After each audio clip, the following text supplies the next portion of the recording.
Kun Raadiyoo Sagalee Oromooti. Raadiyoon Sagalee Oromoo torbanitti guyyaa 3 wixata roobii fi sanbata galgala keessaa sa'a 7 hamma 7 walakkaatti kan isiniif darbu. Tamsaasni dambalii gabaabaa meetir baandii 16 yookaan kiiloo heerzii 17,850 fi karaa intarneetii oromovoice.org darbu kun amma jalqaba. Kun Raadiyoo Sagalee Oromooti. Biyya keessaa fi biyya alaa akkasumas karaa toora intarneetii sagantaa keenya kan hordoftan dhaggeeffattoota keenya kabajamoo akkam jirtu. Har'a guyyaan Agayya 13 bara 2016. Qophiin har'a qabnu waarii mariidha. Waarii marii keessatti haala yeroo irratti marii gaggeessine isiniif dhiyeessina. Duraan dursa kan dhiyaatu oduudha. Oduudhaaf immoo gara Dasuu Duulaattiin isin dabarsaa. Naabasaa Waqjiraati. Turtii gaariin isiniin jedha.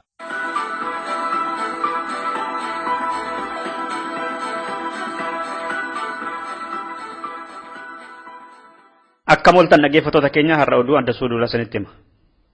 Dhiibbaa humnoota alaatiin dhaabbilee siyaasaa fi namoota Oromoo muraasa biyyoota alaatii walitti qabuun akka wanta Oromoo bakka bu'aniitti gamtaa fi waliigalteen uumamaa jiru gaaffii Oromoo hundeen kan deebisu miti jedhe Adda Bilisummaa Oromoo. Inumaayyuu qabsoo Oromoo irratti shira xaxamaa jirudha jedhe. Waliigalteen uumamuu eegale kun OPDO haaraa Oromoo irratti fe'uudhaaf kan xiyyeeffatedha jedhe ibsa har'a baaseen. Adda Bilisummaa Oromoo qeerroo fi uummanni Oromoo gaaffii abbaa biyyummaa isaanii mirkaneeffachuudhaaf aarsaa qaqqaalii baasaa asgaanii ka jedhe ABO'n maqaa Oromootiin dharraa aangoof kan carraaqamaa jiru dogongoraa fi badii bara 1991 fi waliigaltee baras Londanitti godhame ammas lammataa irra deebi'uu ta'a jechuudhaan akeekkachiise. Qabsoo Adda Bilisummaa Oromoo qeerroo fi uummanni Oromoo godhaniitiin yeroo ammaa kana OPDO'n dantaa Adda Bilisummaa uummata Tigraay guutuu fi wanta dadhabdeef sirni amma jiru kun maqaa Oromootiin OPDO haaraa tolfatee aangoorra buluudhaaf sochiirra jira. Kana milkeessuufis firoottansaa alarra namootaa fi dhaabbilee Oromoo haga tokko walitti qabanii fi waliigaltee uumuu fi eegalaniiru. Kun immoo kan fedhii namoota dhuunfaa guutu malee waan Oromoon qabsaa fi bayee fi itti jiru kan deebisu miti. Shirri maqaa Oromootiin deddeebi'ee biyya alaatti xaxamu hatattamaan akka dhaabbatu jedhe Adda Bilisummaa Oromoo. Gaaffiin Oromoo humnoota alaa fi waliigaltee namoonni godhaniitiin kan deebi'u miti jechuun waliigaltee fi gamtaaleen OPDO haaraa Oromoo irratti tolfamu kamuu Adda Bilisummaa Oromoo qeerroo fi uummanni Oromoo akka dura dhaabbatan addeesse. Dhumarratti deebiin gaaffii Oromoo humnoota alaa harka osoo hin taane Oromoo harka jira. Mootummaa raafamaa jiru kana karaarraa maqsee abbaa biyyummaa isaa mirkaneeffachuudhaaf uummanni Oromoo qabsoo itti jiru akka finiinsu jechuudhaan waamicha godhe ABO'n ibsa baaseen. Saboota walitti kakaasee ficcisiisaa jira jechuudhaan Adda Bilisummaa Biyyoolessa Ogaadeniyaa mootummaa Itoophiyaa himate. Sabaa fi sablammoonni biyyittii keessa jiran shira xaxame kanatti dammaquudhaan akka sirna amma jiru kanarratti ka'an jechuunis waamicha godheera. Fincila uummataa baatii dheeraa Oromiyaa keessa ammammoo Amaararraa kan isa mudataa jiruun kufuudhaaf kan guyyaa lakkaataa jiru mootummaan Itoophiyaa Ogaadeniyaa keessatti magaalota adda addaatti Oromoo fi Amaara ajjeesisaa jira jedhe. Itti dabalees waraana addaa Ogaadeniyaa keessaa qabuun gargaaramee daangaa Oromiyaa seensisee Oromoota ajjeesisaa jiraachuu saaxile. Bulchiinsa jalee Adda Bilisummaa uummata Tigraay kan Ogaadeniyaa bulchaa jirutti dhimma bahee finciloota Oromiyaa fi Amaara keessaa Sumaalotaatiin ficcisiisaa jiraachuun uummanni akka walitti ka'aniif godheera jechuudhaan balaaleffate. Somaalee, Oromoo, Amaaraa fi Affaar gidduutti illee daangaarratti lolli akka dhalatuufis shira xaxaa jira jechuudhaan mootummaa Itoophiyaa abaare Adda Bilisummaa Biyyoolessa Ogaadeniyaa. Manguddoo fi uummanni Somaalee Ogaadeniyaa daba mootummaa kanatti dammaquudhaan gara fincila uummataa finiinaa jiruutti akka makaman jechuudhaan waamicha taasise. Hawaasni addunyaas deeggarsa mootummaa uummata wal ficcisiisaa jiru kanaaf kan godhan irraa dhaabuu qabu jedhee gaafate. Miseensonni dhaabbata Dimookiraasummaa uummata Oromoo fi hojjettoonni mootummaa magaalaa Amboo OPDO'n uummata ajjeesisuu akka dhaabu gaafatani. Walgayii kaleessa qondaalonni dhaabichaa waaman irratti miseensonni dhaabni isaanii gaaffii Oromoon gaafatu deebisuu akka hin dandeenye ifatti himaa turan. Dhaabbanni Dimookiraasummaa uummata Oromoo dirqama Adda Bilisummaa uummata Tigraay irraa itti kennamuun kan socho'uudha kan jedhan miseensonni isaa sun dirqama itti darbee diduun dandeessani malee yoo dandeessan uummata keenya ajjeesuu fi ajjeesisuu irraa dhaabbadhaa jechuudhaan qondaalota waltajjii gaggeessan gaafataa turan. Caffeerraa obbo Taakkalaa Uumaa fi bulchaa godinichaa obbo Dachaasaa Beekaa waltajjii gaggeessaa turan sanarratti uummanni Oppiidiyoo jibbeera federaala keessaa Oromoon aangoon qabu magaalaan Dirree Dawaa kan eenyuuti labsiidhaan hin beekamu Finfinneerraa Oromiyaan waggootii 25 darban kana wanta argate tokko hin jiru ramaddiin baajataa federaalarraa ramadamu sirrii miti yakka raawwatamaa jiruuf kanaa booda isin wajjin hin gaafatamnuu fi sichi miseensa keessan miti jechaa oolanii jedhe oduun keessaa bahee nu qaqqabe. Dhumarratti har'a naannoo Amaaraa godina Goojjam Bahaa magaalaa Dabra Maarqositti diddaan uummataa mootummaa Itoophiyaa irratti godhamaa oole. Dargaggoonni hedduun bahanii mootummaa Itoophiyaa nurraa haa bu'uu jechaa oolani. Gabaan magaalittiillee har'a hin dhaabbanne. Hanga oduun kun qophaa'etti namoonni 3 rasaasa qawwee Itoophiyaa keessaa baateen ajjeefamaniiru. Waraanni hedduun magaalaa sana keessatti bobba'eera. Dhaggeeffattoota keenya oduun keenya irraa kanumadha. Sagantaa keenyaaf waliin turtii gaarii.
Dhaggeeffattoota keenya kabajamoo akkam ooltan kun qophii waarii marii. Qophiin waarii marii torbanetti guyyaa tokko isiniif dabru amma jalqaba.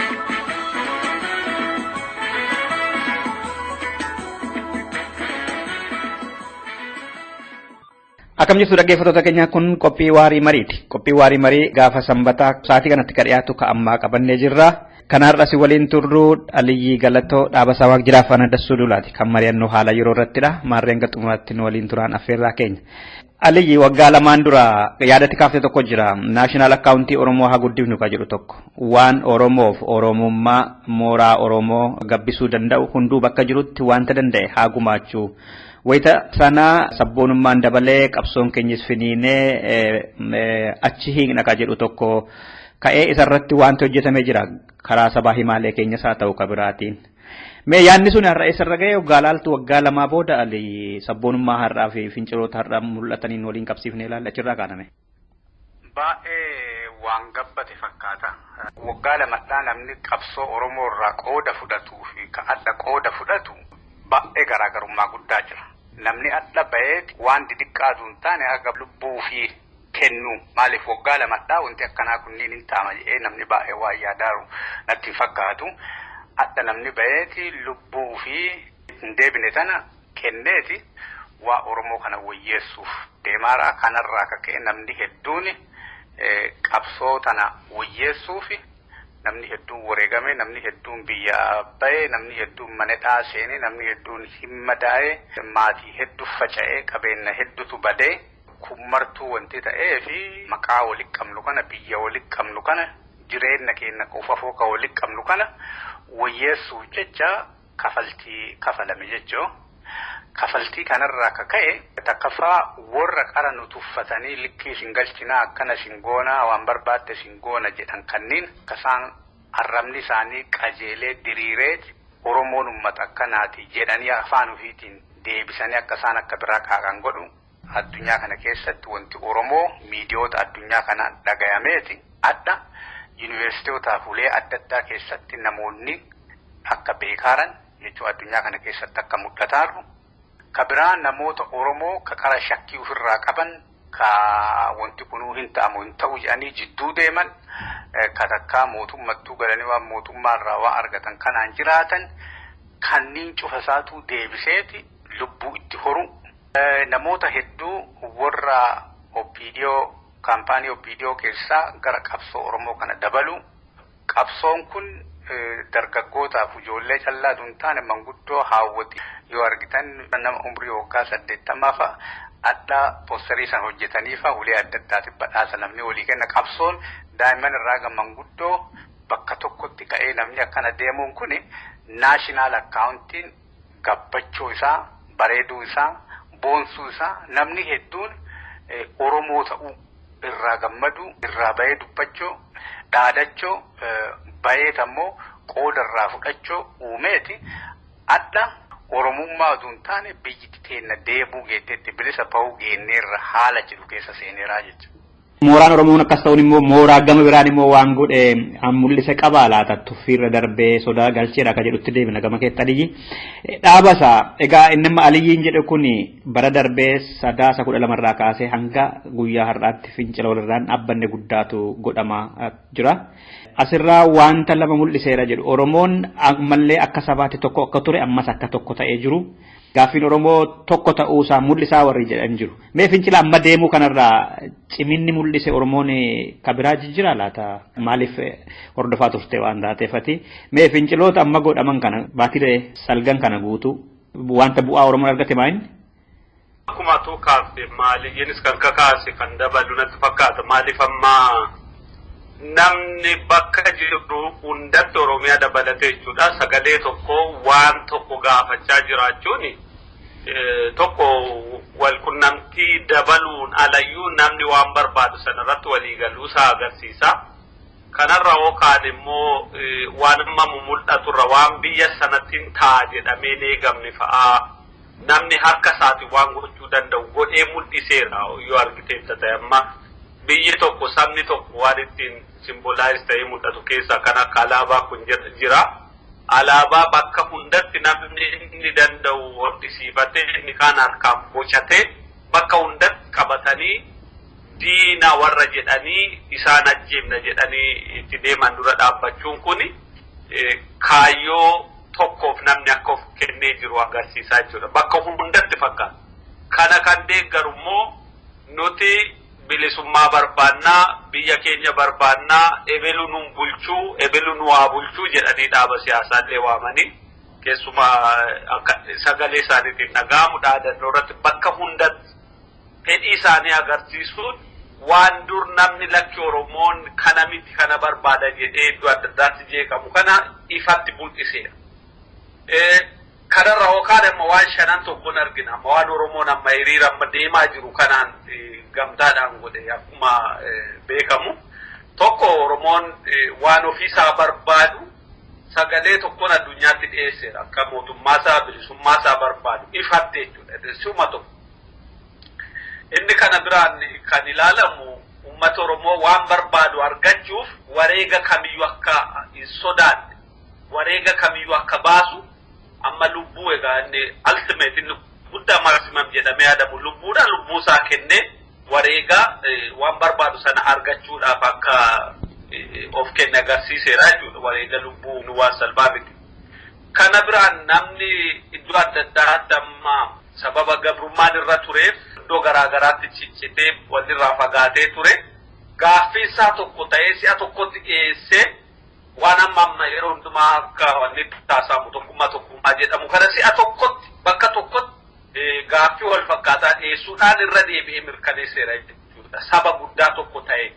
Arfaffaarra hodhadhee ilaallee uummati Oromoo yeroo dheeraadhaaf karaa nagaatiin waan nagaa jaalatuuf aadaa isaa keessa nagaa waan jiru dhala namaaf kabaja waan qabuuf uumaa waan leellisuuf waa hedduu karaa nagaan deemaa karaa nagaatiin jaalaa ture yaada kanatu tarkaanfachaa ture. Amma wanta amma haala uummatarra argine waraana nutti labsame karaa nagaatiin kana caala lubbuu wareeguu hin dandeenyu kana caala deemuu hin dandeenyu afaan warri beekuun dubbisuu qabna jedhe haasaa namnamma irra jireessi jechuudha. Kun amma biyya kam keessattiyyuu state of emergency jedhamee kan namni conclude godhu yookaan immoo waraana labsuuf kan irra gaamu namoota akka biyyaatti poolisii baafna ta'e kanarraa ka'ee. Kanaaf uummati Oromoo si'a tokko bakka hundatti hidhannoof waraanaan warra kana ofirraa deebifna ijjannoo jedhamu qabachaa jira jechuudha. Warri dursanii qabatanii lolarra jiran jiru. Garuu amma akka waliigalaatti iddoo hundatti kan nagaamu kan argan.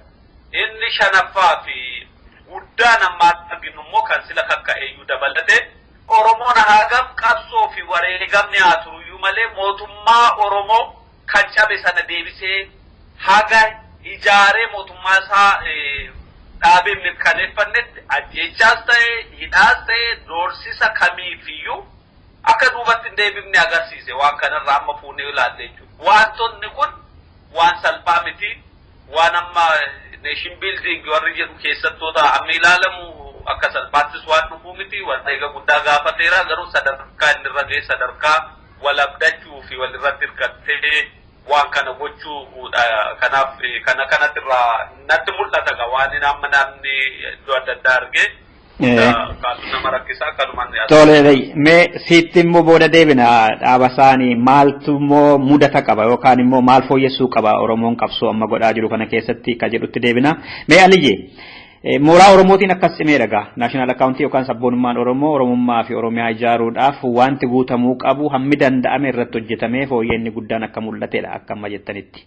Mooraa biraatiin kan Oromoo tuffatamaa ture jedhame sana Oromoon tokko ta'uu hin danda'u. Oromoon kutaadhaan wanta wanni ta'ee jiruuf afaanumti Oromooyyuu waliin dhagahanii gaaffii tokkoyyuu miti amantaadhaan iyyuu inni tokko akka aangootti hin baane isaanuu wal mormu kiristaanni akka musliimni aangoon qabanne musliimni akka kiristaanni hin qabanne orin jaalatanii Oromoon jedhamaa ture. Gaaffii wal fakkaataan qaban jedhamaa ture. Kun hunduu akka soba ta'ee ragga'e. Tarii mooraa sanaati warra akkas jedhan keessatti wanti dhumeeru qaba Oromoon harka duwwaa tokko ta'ee loluu humna tokko ta'uu dhaloonni kun akka duubatti hin deebine ta'uu qabsoon Oromoo cimaa ta'uusaa sabboonummaa Oromoo cimaa ta'uunsaa kun kan nama yaaddeesseeru qaba laata mootummaa amma jirutti isaa ta'u garee biraa keessatti. Warri kaabaa warri Amaaraa ta'e warri Tigree kun lola biraan qaban nu bulchuurran malee. Nu bulchuun kunillee amma nu bulchuu haa jennu malee nu bulchuu miti. Waan nu qabnuun nu dhooganii ofii ittiin jiraatanii ofii itti bareedanii ofii abbaa itti ta'aniiti ijoollee ofii akka gaaritti jiraachisu kanuma poolisii isaanii kanuma. Nu akka tokko taane uma beeka warri akka wal bulchunullee hin beekan. Amma akka uummata nagaallee taaneeti isaanu uf keessattu duusaanu nu ajjeesan ollaa isaanii taanee isaan waliin jiraataa akka jiru uma argan. Isaan warri ama poolisii baasu hin beekan.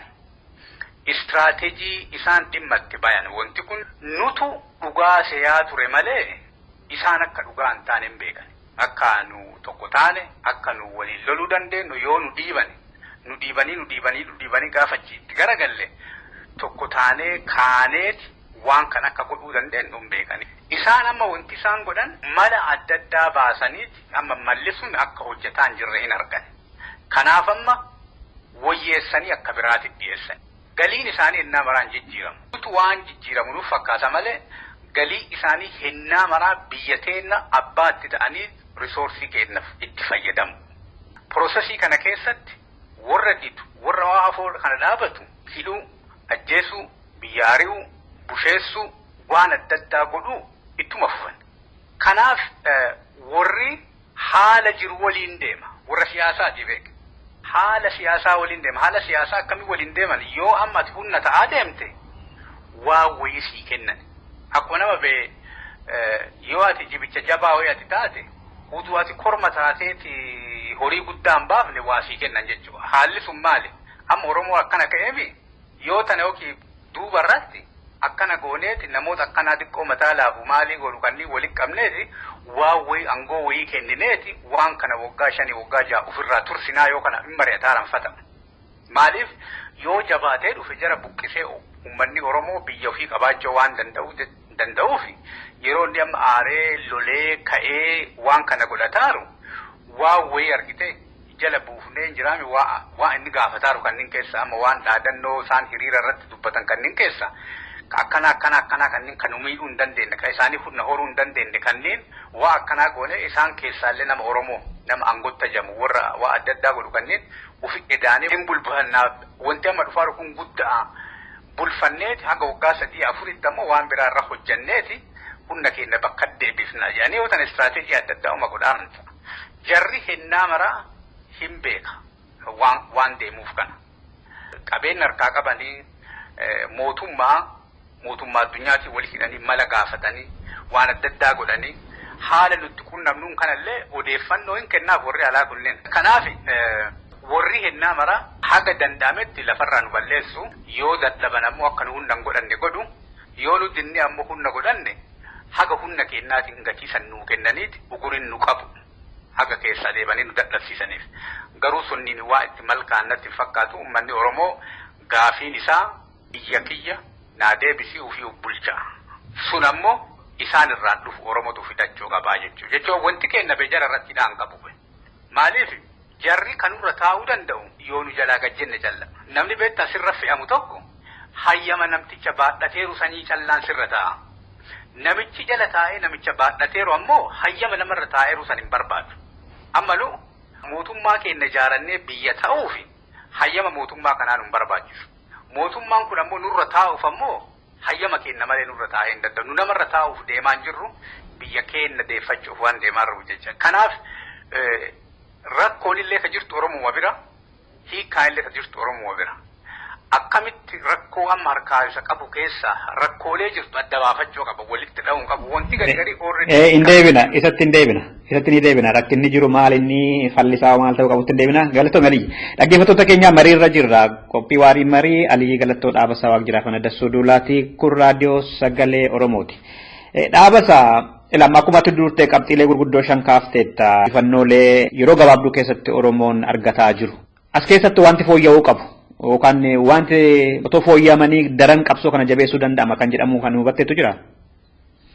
Wanti garii sana yoo asitti naasufnu warra biraatiif hiika biraajaa kennuufi ilaalluun gaariidha garuu amma akka waliigalaatti akkan ani hubadhetti Oromoon kan amma deemaa jiru akkuma amma Aliyyiin isaatis kakaafte mana mataasaa ijaarrachaa deema ta'eef mana diinni amma moo isa hidhee amma moo yoo isa ajjeese mana isaa ijaarrachuurraa dhaabuu hin qabu wanti fe'eeyyuu dhufu wanti gaarii argines kanuma jechuudha.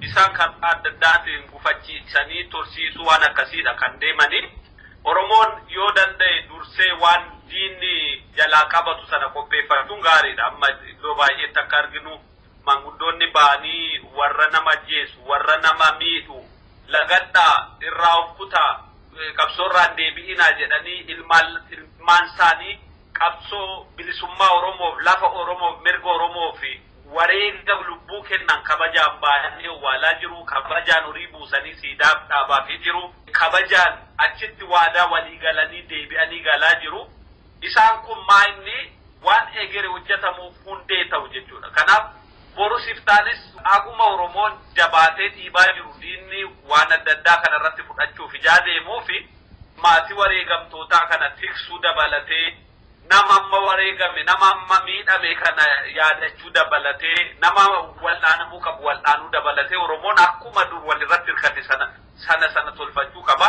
inni immoo ala jiru hiree gaarii qabu waan akka dinagdee kana dursanii walitti qindeeffachuu hojiilee amma alatti haasa'an kana baay'ee keessatti haasa'uu baruu aadaa godhachuu amma wanti gaarii mul'ate fakkeenya waggaa darbee yeroo garii namni biyyatti kaatee galaa ture na diaasporaa maal jedhan kan wanta ammas sababa sanaan namni walitti bu'aa ture kun battalumatti jijim jedhee haqni Oromoo dhiigni Oromoo otoo dhangala'uu namni wanti xiqqoo akkas irratti naasofnu jedhee waan gaarii waan Oromoon ittiin guddatu haasaa jira jechuudha kun waan Oromoon kwaalitii agarsiise keessa isa kana jiran dabalatee amma dinagdee isaa dafee walitti itichuu dippiloomaasii gaggeessu dafee waliin gaggeessu hireen miidiyaa addunyaa irratti amma jiru kana qabsoo kana dhiigni dhangala'aa kanaan Oromoon waan barbaadu duwwaa miti kan hime waan isarra ga'e duwwaa miti kan hime Oromoon humna akka sabaattuu jiraachuudha kan beekame jaan ta'eef hiree miidiyaa addunyaa irratti argatanitti akka daa'ima reebamee boo'uu miti ebelo akkas nu godhe akkas nu taasise maaloo ta'e otoo hin taane waan barbaadu himachuu ifatti baate Oromoon amala gaarii akka qabu obsa gaarii akka qabu saboota adda addaa wajjin akka jiraatu lafa Oromoo irra namni garaagaraa akka jiru borus akka jiraatu mootummaa mataasaa akka barbaadu kana himachuu hiree argamu kan akka Aljazeeraa rannaa dhaqan jara warra Itoophiyaa wajjin akka karoos hin barbaachisu nu ajjeesanii nu hidhanii nu qalanii akkas nu godhanis addunyaa nu argaa jira wanti nuti beekuu qabnu addunyaan Kuro karaaraan nagaa dhiiga keenya dhangalaasnee ilmaan keenya amma kana wareegne irraa kana caala wareeguu hin dandeenyu kana caala turuu hin dandeenyu amma gara lolaatti deemna yoo lolannu maqaa biraa nutti hin kennina yoo dandeessan nu gargaara yoo nu gargaaruu baattan immoo durraa ta'a jedhanii waan akkasii waan haasa'an fireen godhanii haasa'uu of qopheessanii jechuudha miidiyaa akkasitti argamutti dafanii fayyadamuudha dafanii ambaasaadaroota biyya alaatti dafanii qopheeffachuu biyya garaagaraatti koominitiin jiru hawaasni jiru ambaasaadaraa qopheeffachuu mootummaa Oromoo amma dhaabbachaa jiru biyyatti amma Oromoo mootummaa dhaabbachaa jira ifaan argitan iddoo ta'e iddoo wayyaaneen hojjannetti caasaan obbidoo jirretti uummata Oromoo toofiin bulchaa mootummaan naan jedhu mootummaa naannoo haa ta'u kan godinaa haa ta'u kan araddaa haa ta'u bakka adda addaatti of ijaaree namni nama saaminaa jedhee wal bulchaa jira mootummaa mataasaa dhaabbate. Saba biraan tuqinaa jedhee kana himaa jira.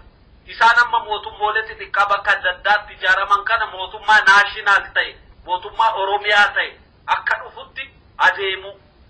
Ogeessonni garaagaraa amma warri fayyaa ba'anii falmanii, warri seeraa ba'anii falmuu, yoo ba'anii dubbachuun karaa hin mijanne keessaan dubbachuu, inni dinagdee qabu akkasitti, inni mala qabu, inni karaa baasuu danda'u, waan danda'u hunda walitti itichanii Risoorsii jiru, dinagdee jiru, beekumsa jiru, bilisummaa Oromoo fi mootummaa Oromoo ijaaramaa deemu dafee akka nuulutti itti fayyadamuun gaariidha. Malam akka Aliyyiin jedhe diinni karaa adda addaan humna nu buusu waan adda addaa hojjechuu danda'uufi waan diinni gochuu nutti dhufu sana dursinee yoo argannee waa goone waan inni addaan nu baasee walitti nu diree waan adda addaa godhu kana cabsuun hin danda'ama. Kanaaf waan akkasii dafanii ilaaluudha. Dhaabbileen siyaasaa jiranis amma waan poozitiivii mul'isan kana caala guddisuu qabu. Waan gaggaarii amma irratti arginu si'a tokko ibsa baasuu, wal dhaggeeffachuu, wal balaaleffachuu dhaabuun kun kwaalitii waan gaarii argame keessaa.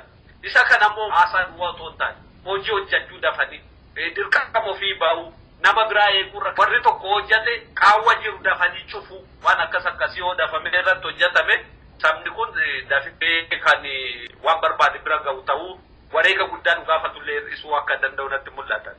Mee Aliyyi kan waliin qabsiisee suma dhaabasaan jalqabe kana sadarkaa mootummaan itti deemuu danda'u yookaan kan Oromoon feene kan biraan yoo hammaate kan isaan godhuu danda'ullee mee laallame achuma keessaa waliin qabsiifnee waggootii 25 darban kana addaddummaa ADO yookaan immoo PDO fi BADN jidduu jiru hawaasa keessatti mul'ateera. Oromoon ji'a salgan waggaa harka duwwaa tumamu ajjeefamu naannoon Amaaraa ammoo qawwee hidhatee bosona seenee mootummaa falmaa jalqabeera. Kan addaddummaan OPDO fi BADN jidduu jiru mul'ateera jechuudha. Oromoon hidhannaa dhabuunsaa isa miidheera moo hin miinee gara boodaatti maal godhuu qabu sachumaan kaafna. Mee dhaabbileen siyaasaa Oromoo warruma mootummaa keessa jiran dabalatee ka ala jiras ka dirree irra jiranis maalirraa eegama dhaabbilee Oromoo irraati? Mootummaan immoo maal godhuuf deema Aliyyi? Gaaffichi bal'aa ta'uu ni mala.